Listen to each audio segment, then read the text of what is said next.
Thanks, Mr. Chair. So this is the fourth in the series of four presentations. So the final one around our foundational obligations that we have to Indigenous people. We previously heard about the obligations we have coming out of the National Decree of Missing and Murdered Indigenous Women and Girls, from the Truth and Reconciliation Report, as well as from the UN Declaration on the Rights of Indigenous Peoples. So the final foundational application today is going to be around treaties. And so once again, I'd like to invite up Sarah Rice, who is our Manager of Indigenous Public Health, and Alicia Boston, who's one of our health promoters as well. Morning, Sarah Indigenous Kinakazi, Benjamin Bosch, is welcome on the and Dr. She said, my name is Sarah Rice, and I'm the Manager of Indigenous Public Health. I'm a member of Garden River First Nation, and I'm the parent at Great. My full name is actually her. I'm Alicia Indigenous Cause, Segamakan Ojaba, the Sokamakdada. My name is Alicia Boston, and I am a health promoter on the Indigenous Public Health team, and my pronouns are she, her, and they. So as Dr. Hergy introduced, we will be presenting about the treaties in Canada, particularly the Robinson Huron Treaty of 1850 and the James Bay Treaty 9, which influence our public health work and ongoing journey of reconciliation.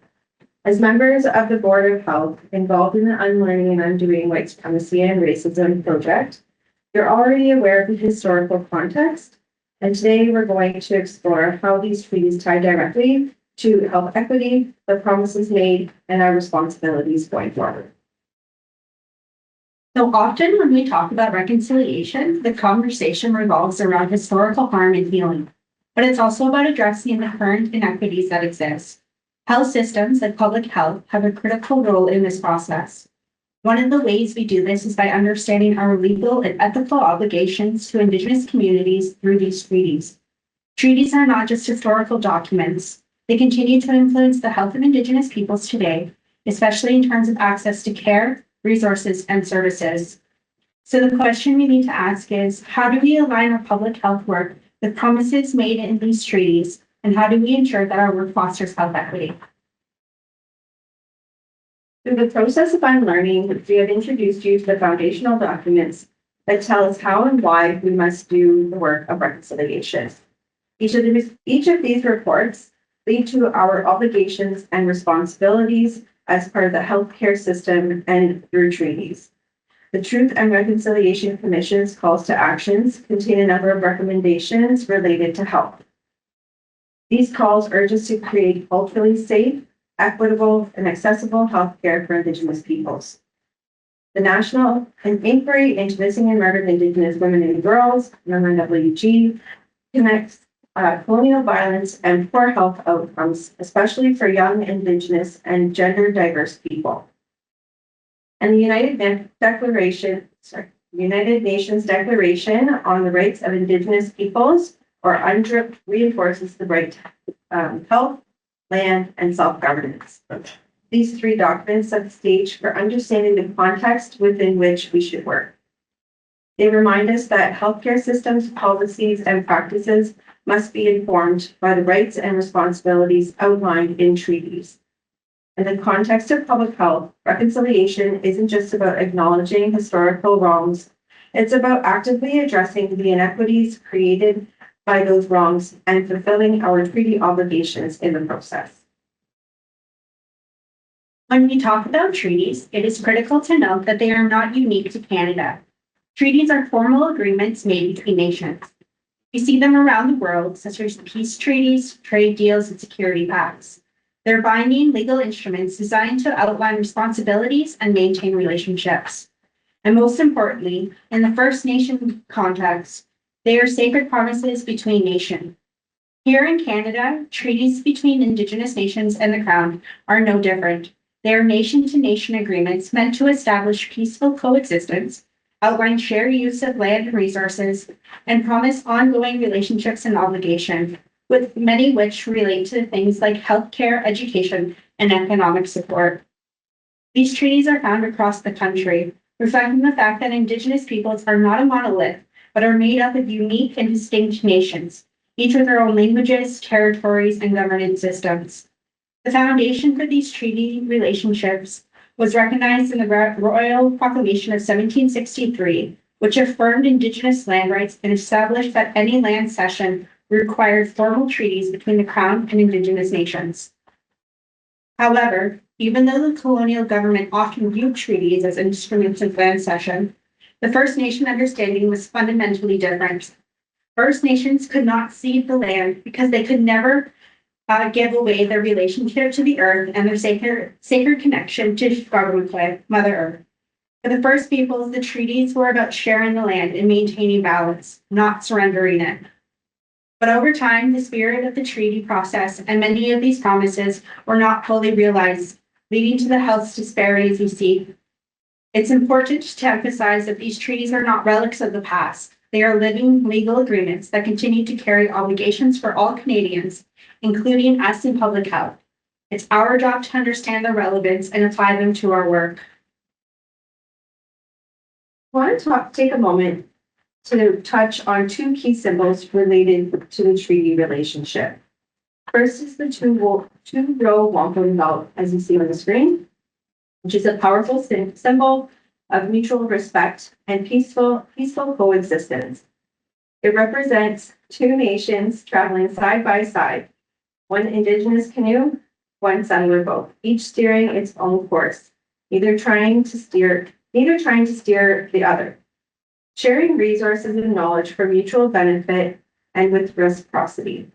A legal agreement to last forever, maintaining equity and changing as needed to ensure this parallel relationship is continued. It remains a powerful vision of how we should be working together today. Then from Treaty 6, we have the Medicine Chest Clause, which promised that a medicine chest would be kept in the house of the Indian agent. This may seem symbolic or minor, but many Indigenous leaders have interpreted it as a promise of accessible, reliable health care. It's become a broader symbol of the Crown's responsibility to provide the health needs of Indigenous peoples. Not all treaties include this clause. However, the idea of ensuring well-being and care is a shared spirit across many, including those in our service area. The Robinson-Huron Treaty of 1850 was entered into between 21 Anishinaabe nations and the Crown, covering large areas of what is now known as Northeastern Ontario, including 11 communities within the Public Health Center in District Service Area. The Anishinaabe in the area agreed to share the land with the Crown in exchange for certain commitments, including exclusive rights to land use and the continuation of their inherent rights. The treaty established promises from the Crown, such as annual annuity payments, protection of hunting and fishing rights, and shared use of resources. While the Robinson-Huron Treaty doesn't contain a clause like the medicine chest provision found in Treaty 6, it nonetheless reflects a broader principle of mutual care, support, and responsibility. These promises, however, have not always been honored. Notably, the treaty has been at the heart of major legal cases in recent years, especially regarding annuity payments, which have remained unchanged since 1875. These legal cases highlight a critical point that treaties are living, binding agreements that are still honored in our legal and political systems. It's essential that we not only understand the history, but also the ongoing impacts of unmet treaty obligations. 4 communities within our service area are part of Treaty, also known as the James Bay Treaty, which encompasses much of Northern Ontario. Originally signed in 1905, with additional signatories in 1906, Treaty 9, like the Robinson-Huron Treaty, promised land and resource rights in exchange for peace and shared territory. It also included commitments from the Crown to provide essential services, including healthcare. However, many of these promises have gone unfulfilled, resulting in persistent health challenges, limited access to services, and underfunded programs, and a deep-rooted mistrust in systems. Recognizing and understanding the specific commitments made under Treaty 9 is essential for developing public health responses that truly address the needs and rights of these communities. Treaties lay the groundwork for public health services. The promises made within these documents, including the provision of healthcare, are still outstanding in many ways. This has contributed to the health disparities we see today. Things like higher rates of chronic illness, mental health challenges, and inadequate access to culturally appropriate care. It's our job to ensure that the health system moves beyond token gestures of reconciliation and starts addressing these disparities head on. That means understanding the role treaties play in shaping health policies and services and ensuring they align with the needs of Indigenous peoples. Reconciliation is more than just acknowledging the wrongs of the past. It's about creating tangible, lasting change. We have a responsibility to ensure that Indigenous communities are not just recipients of health services, but partners in their own health care. This involves creating health systems that are culturally safe, accessible, and equitable. As a Board of Health, your leadership is key in driving these changes. It's about shifting our approach to health equity, making it a priority, and ensuring that treaty obligations inform everything we do, from policy decisions to community engagement. Wrap up, we must remember that reconciliation is a process, not a destination. Treaties are not artifacts of the past, they are living, legally binding agreements that continue to shape our responsibilities today. Whether we're delivering upstream healthcare, developing policy, or engaging with communities, our efforts must reflect and uphold the commitments made in those treaties. While this may be the final session of the Foundational Obligations to Indigenous Peoples series, it represents a beginning rather than an end. You now have the tools and insights to support deeper, more meaningful engagements with these issues. As we continue along in our unlearning journey, we encourage everyone to keep learning about Indigenous rights, strengthening relationships with Indigenous communities, and taking meaningful action that reflects our shared values of humility, trust, and respect. Values that will help us achieve our mission of healthier communities for all. Thank you much. Thank you both for the presentation. I'll open it up to questions or comments from directors. Question, Mike, go ahead. Thank you through the chair. Thank you for the presentation. Very insightful once again. In that last slide and in the last bullet, we talked about aligning healthcare with treaty obligations. And as board member of public health, I'd like to understand, what does that mean for public health? Because healthcare is such a broad topic, that the services we provide, what does that look like? It's a big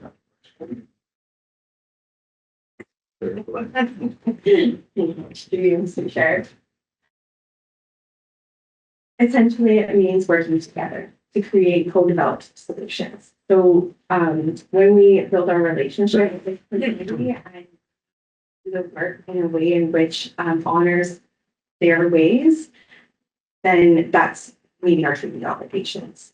It's what Jackie was saying earlier about nothing about us without us. That's a deeply rooted statement in Indigenous rights. And so I think it really does come down to relationships. With the reconciliation framework that the board has adopted and is doing further work with, that is one step along that journey of working with community to ensure that we as public health agency are meeting our treaty obligations.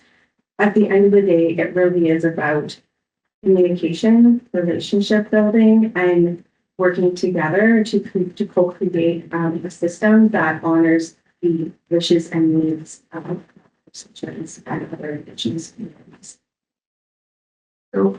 No, just great response. Very helpful. Thank you. Any other directors? I can't see anybody online. Michelle, I'm not sure. Bob, go ahead. Just a comment, that was really informative. Thank you very much. I learned a lot from it. And I'm just thinking out loud here. I wonder if anybody's ever done an analysis of all of the treaties, not just in Ontario, but more broadly, just to get a sense. I mean, intuitively, we all know that there's been lots of violations of the obligations. But if anybody's done sort of a holistic analysis just to see what aspects in the treaties have been met, what haven't been, what aspects have been violated, I think that would be sort of an interesting, probably disappointing exercise. But but just to give a sense of how successful have these treaties been. the city vote sign. I'm not sure if that's. I apologize if that's an uncomfortable question. What's the big bad question? So I'm sure there are actually quite a few of those done. Like you said, there are numerous, systematic issues that have come through that and other things that have basically destroyed these treaty relationships, like, residential schools and all those things that kind of just ignored them completely and, kind of changed that idea of a First Nation or an Indigenous person as being an equal. And so there's still a lot of building to do. And I think, if you look, you definitely find something out there, but to name them all across Canada would be a feat. I agree, but it would probably give you some kind of ammunition, right? Us more broadly, some kind of, if that kind of analysis had been done, it gives you some real hard data. What kind of level of success trees have had in the past. There would like to add. Right. I think if you look at the Robinson Huron treaty case, it is the most fits fine for historical treaty. Right. It's like looking at Judge Hennessy's analysis of the situation as a really interesting and thorough overview of the treaty relationship going on. Mm. And because it was the first of its kind to acknowledge the historical wrongdoing in a treaty relationship by the Crown and the ways in which the mutual legal system, so the Anishinaabe legal system and the Crown, like the Canadian legal system, saw that as an erroneous actions. Now we are seeing a cascading effect of other legal cases going forward. So the Robinson Superior case, so our neighbors, they just also had a settlement for their historical wrongdoings of their treaty not being met. And there are many, many, many other treaties that are now looking at our treaty as the benchmark of what can be done in the Canadian legal system to address historical wrongdoings. So there are modern day treaties, I think, that are much more, that have been effective. So if you look at in BC, there are many, many modern treaties where they have sharing of land. So there is reserved land in Vancouver for the, I don't know off the top of my head what it is, but they have reserved lands in the city of Vancouver. And anybody that lives there, they do that. I don't know exactly how it works, but it is a much more effective treaty. It's a modern treaty. And so I think there's different models of it and analysis. Like Alicia said, I think they exist. I think it's more effective I think it is maybe more effective to look at how they have been implemented and the resulting court cases that are creating accountability. Thank you.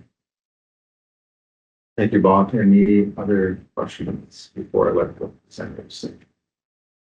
Thank you so much, Nick Witch, and appreciate that presentation.